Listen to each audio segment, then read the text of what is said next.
Cara move on setelah gagal menikah. Sebenarnya cerita-cerita tentang gagal menikah bukan hal yang baru di masyarakat.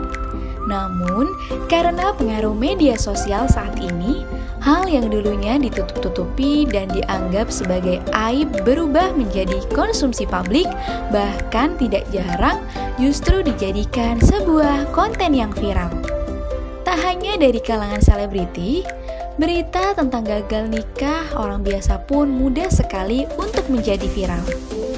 Nah, berkaitan dengan kejadian gagal menikah tersebut, kali ini Sofia Jewelry tidak akan menceritakan momen datangnya seorang mantan di nikahan ya. Tapi, Sofia Jewelry akan berbagi tips untuk move on dari tragedi gagal menikah yang barangkali pernah sahabat Sofia alami. Untuk itu, yuk langsung aja simak pembahasan berikut ini. Yang pertama, menerima kenyataan. Perasaan sedih tak berkesudahan, terpuruk melihat keadaan, trauma yang tidak kunjung hilang, hingga depresi adalah hal yang sangat wajar dirasakan ketika kita mengalami batal menikah. Namun, jika kita terus-menerus terpuruk pada kesedihan, hal tersebut akan sangat merugikan diri kita sendiri loh, sahabat Sofia. Maka dari itu, sudah seharusnya kita menerima dengan lapang dada. Terimalah kenyataan bahwa rencana pernikahan dan hubungan itu sudah berakhir. Mulailah merencanakan masa depan yang baru dan jadikan kejadian tersebut sebagai pelajaran berharga yang membuat kita lebih kuat untuk membuka lembaran baru.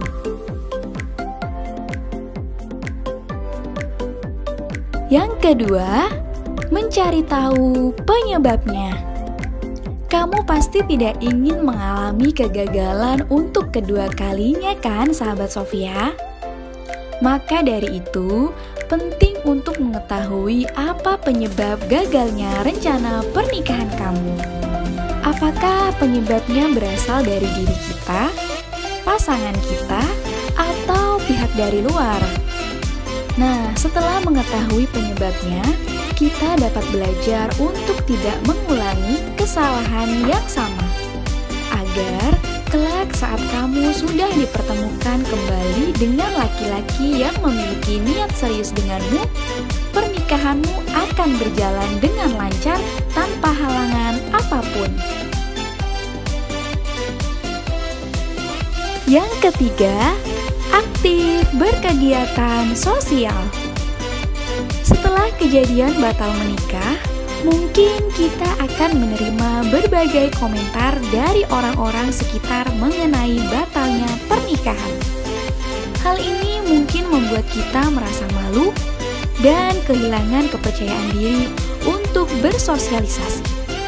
Tapi ingat ya sahabat Sofia, sepahit apapun pengalaman gagal menikahmu, jangan jadikan hal tersebut sebagai alasan untuk dirimu menutup diri dari pergaulan. Kamu harus tetap bersosialisasi dan berkegiatan di luar. Bersenang-senanglah bersama teman-temanmu. Mulailah melakukan kegiatan-kegiatan sosial yang bermanfaat. Tidak apa-apa jika kamu mendapatkan komentar yang menyakitkan.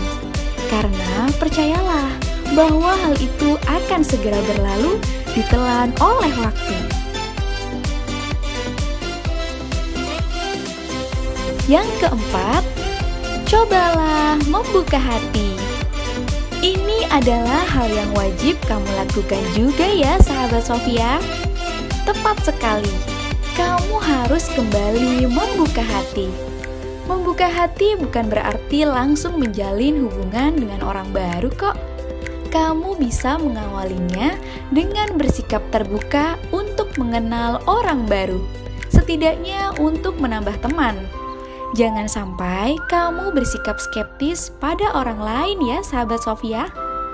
Ingatlah bahwa tidak semua orang memiliki karakter yang sama.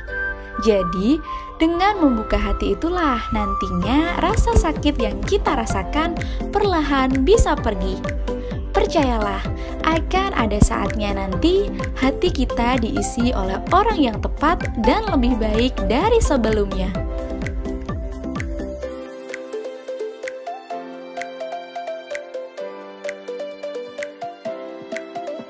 Yang terakhir, ikhtiar dan berserah diri kepada Allah.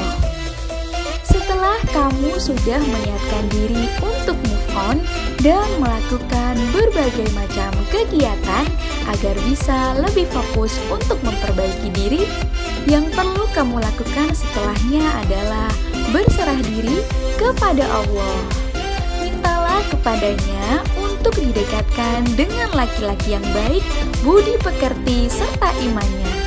Niatkan menikah karena Allah, bukan karena ingin cepat melupakan mantan ya sahabat Sofia. Setelahnya, insya Allah kita akan segera diberikan pasangan yang tepat dunia dan akhirat.